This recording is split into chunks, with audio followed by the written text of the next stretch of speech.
नमस्कार साथियों, आज एक और खास विषय पर वीडियो लेकर के आपके बीच में आए हैं। बहुत सारे साथी रेगुलरली कमेंट कर रहे हैं, बातचीत कर रहे हैं, अपने सवाल पूछ रहे हैं। अच्छा लग रहा है। हम लोग भी कोशिश कर रहे हैं, हमारी टीम भी कि रेगुलर मुझे फीडबैक दे रही है और अलग अलग टॉपिक पर हम लोग वीडियो बना पाए। ज़्यादा से ज़्यादा वीडियो आपके लिए लाने की कोशिश करेंगे। आपने टाइटल पढ़ लिया होगा, आज का टॉपिक है और काफ़ी साथी इसके बारे में पूछ रहे थे।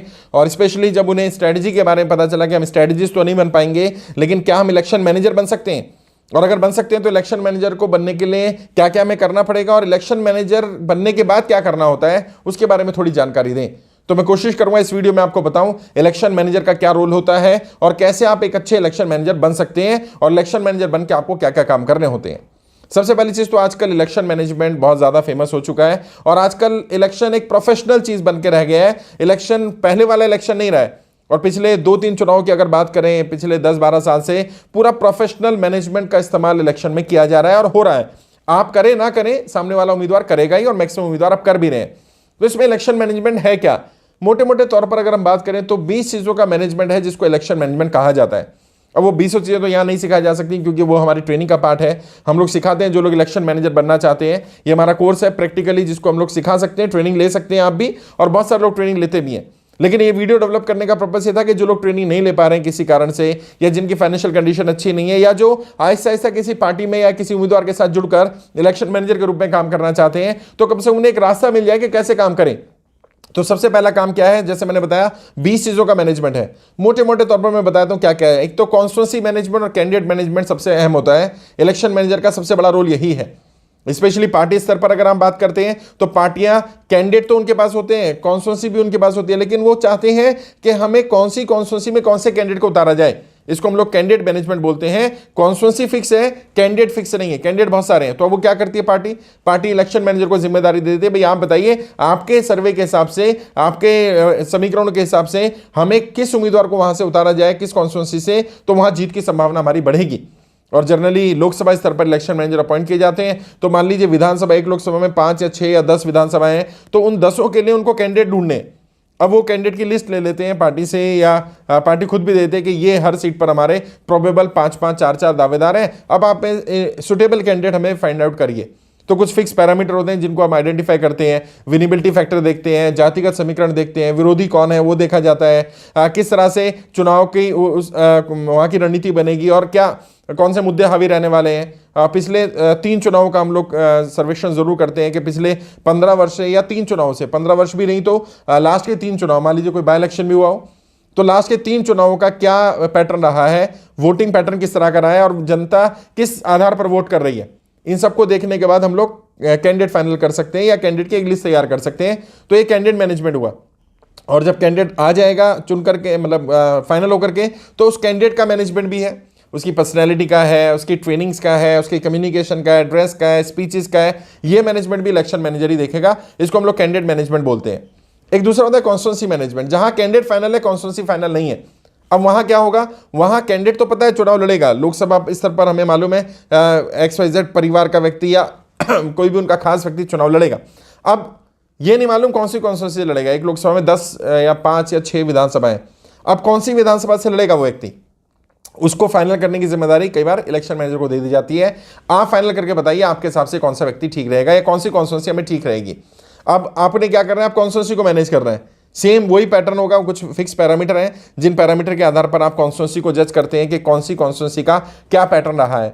उसमें भी जातिगत समीकरण भी देखे जाते हैं, पास्ट रिकॉर्ड भी देखा जाता है, विरोधी भी देखा जाता है, कौन सा व्यक्ति विरोधी है जिसको हमें हराना है या जिससे हमारी फाइट होने वाली है।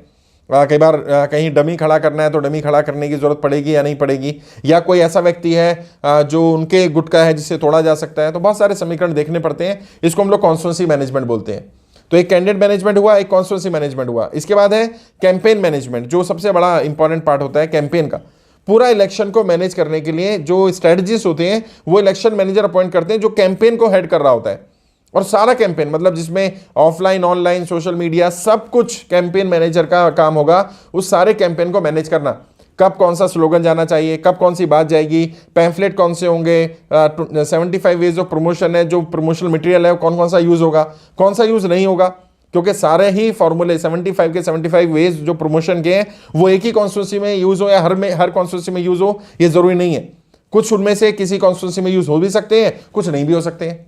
तो अब जो कॉन्स्टिट्यूंसी हमें मिली है उस कॉन्स्टिट्यूंसी में उन 75 में से कितने यूज हो सकते हैं, ये देखना काम इलेक्शन मैनेजर का होगा।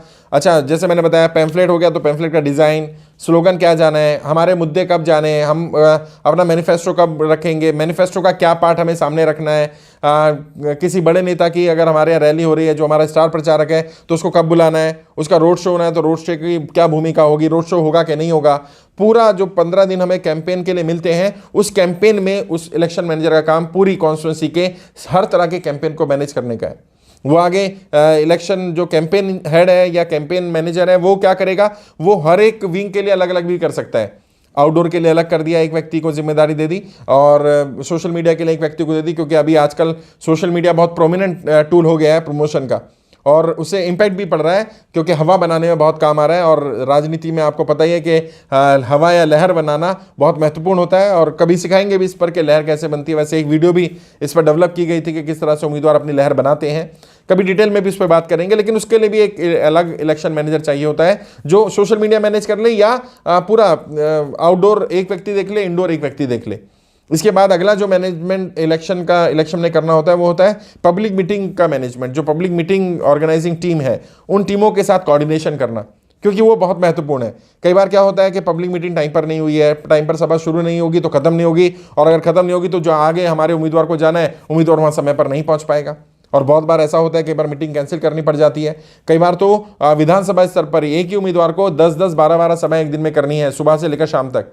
और मान लीजिए लोकसभा का है और रूरल एरिया है, तो रूरल एरिया में डिस्टेंस बहुत ज़्यादा है। कई लोकसभा तो ऐसे जहाँ 100 किलोमीटर का रेडियस है। अब 100 किलोमीटर में उम्मीदवार की सभा करानी है, 10 सभाएं भी करानी है अगर आपने मान लीजिए, तो 10-10 किलोमीटर का डिस्टेंस आ गया। अब 10 किलोमीटर का ट्रैवल भी होगा और वहाँ सभा के लिए भी समय चाहिए हमें। और अगर मान लीजिए ऑन एन एवरेज आधा घंटा भी एक जगह के लिए लगा दें हम लोग, और ट्रैवल में भी हमें 15-20 मिनट लग ही जाते हैं, और कई बार डिले भी हो जाता है, तो पूरा 10 से 12 घंटे का शेड्यूल हो गया। मान लीजिए सुबह 7 बजे शुरू किया तो रात को 7 बजे से पहले खत्म नहीं होगा, रात को 10 बज जाते हैं। तो पूरा रूट डिज़ाइन करना पड़ता है, वो रूट कैसा होगा और कितने रूट बनेंगे, क्योंकि रोज़ एक ही रूट पर नहीं जा सकते, लेकिन रोज़ कोई भी रूट खाली नहीं जाना चाहिए। तो अमूमन हर लोकसभा या विधानसभा स्तर पर 10-12 रूट तैयार किए जाते हैं, उन रूट पर कोई ना कोई हमारा कैंपेन का व्यक्ति जा रहा है। अच्छा, इन टीमों का आपस में कोऑर्डिनेशन, एक ही रूट पर 2 टीमें ना पहुंच जाएं, अगर पहुंच जाती हैं तो कैसे होगा, उसको कैसे डाइवर्ट करना है, वो जिम्मेदारी इलेक्शन मैनेजर की है। प्लस जो इलेक्शन के दिन हमें वॉर रूम चाहिए, उस वॉर रूम में सारे इक्विपमेंट, कौन कौन से इक्विपमेंट चाहिए, वो इक्विपमेंट सही हालत में है या नहीं है, क्या वो वॉर रूम तक पहुंच गए कि नहीं पहुंचे हैं। जो कॉल सेंटर हमने तैयार किया है, कॉल सेंटर में जो सामान चाहिए, जो लोग चाहिए, वो सब पहुंच गए नहीं, स्क्रिप्ट हमारे पास तैयार है कि नहीं है, जो हमें आगे कॉल सेंटर में ज़रूरत पड़ती है। जो हमें डाटा चाहिए वो सारे डाटाज हमारे पास अवेलेबल हैं कि नहीं है, जो कॉन्स्टिट्यूंसी रिलेटेड डाटा जो हम लोगों को अपने आगे की रणनीति बनाने में मदद करेंगे। और जो स्ट्रेटजी बनाने वाली टीम है वो भी हमसे डाटा कभी भी मांग सकती है, तो हमें डाटा का रिकॉर्ड भी रखना है।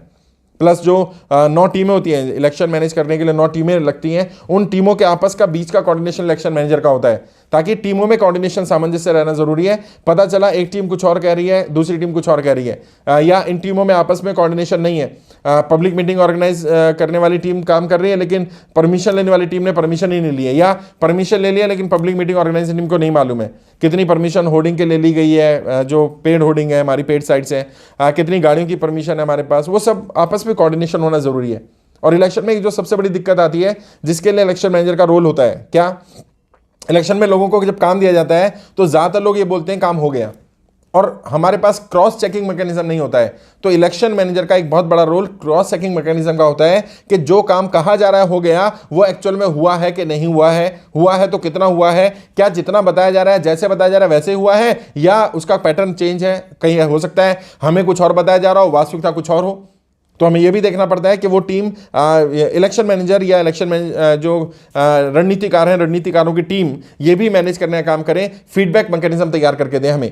और खासकर से चुनाव वाले दिन जो हमें काम करने होते हैं, जिसमें बूथ के बाहर टेबल्स लगनी है, बाहर वोटर लिस्ट जानी है, उससे पहले हर बूथ पर सामान पहुंचना है, वो थैले गए कि नहीं गए, उनमें क्या क्या मटेरियल गया है, कितना प्रमोशनल मटेरियल गया है, क्या क्या सामान वहाँ चाहिए होगा हमें बूथ पर, और बूथ इंचार्ज तक वो चीज़ पहुँची है कि नहीं पहुँची है, डिलीवर हुई कि नहीं हुई है, और बूथ इंचार्ज ने आगे उसको डिस्ट्रीब्यूट किया मटेरियल को नहीं किया है।